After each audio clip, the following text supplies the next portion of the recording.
Ayan, magsisimula na pa tayo guys. Ito ang ating graham. Ayan ang ating graham. Avocado. Ayan, meron pa ako dito. Ito muna ang gagamitin ko.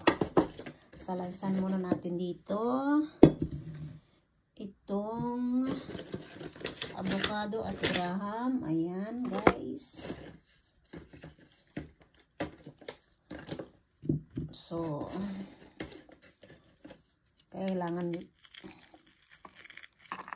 lagyan natin yung tabi-tabi para pag nilagyan siya ng gatas ay masarap. Lagyan natin kaunting gatas.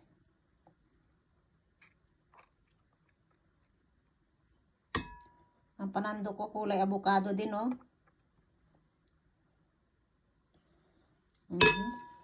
Tapos ilagay na natin tong avocado.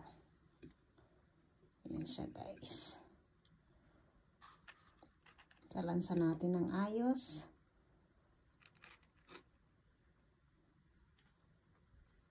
Ayan.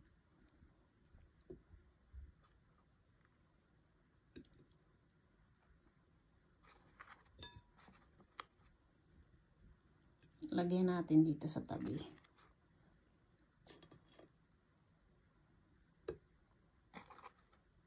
Homemade ko yan guys. Pasensya na kayo.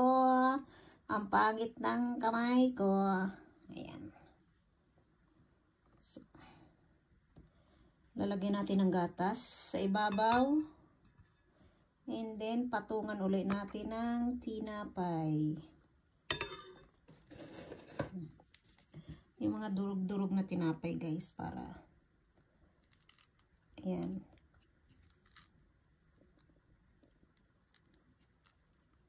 Pantay siya.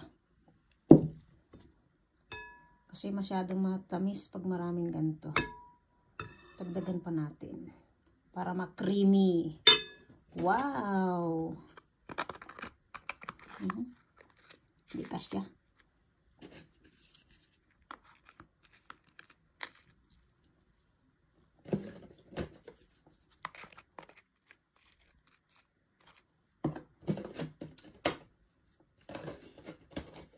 Yung iba magagaling magsalansan, no, guys, no?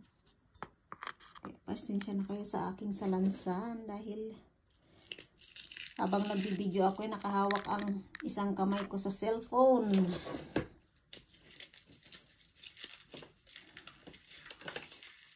Yan. Ganyan lang siya. Yan, tama na yan kasi ano, para saktuhan lang sa pagkain nila. Ganyan. Tapos pa-freezer natin. Ganyan siya guys sa ilalim. Oh. Tama na isang layer guys. Kasi ano, para hindi maumay. Ayan. Tingnan natin ang resulta bukas. Yan pa. Lalagay natin sa freezer.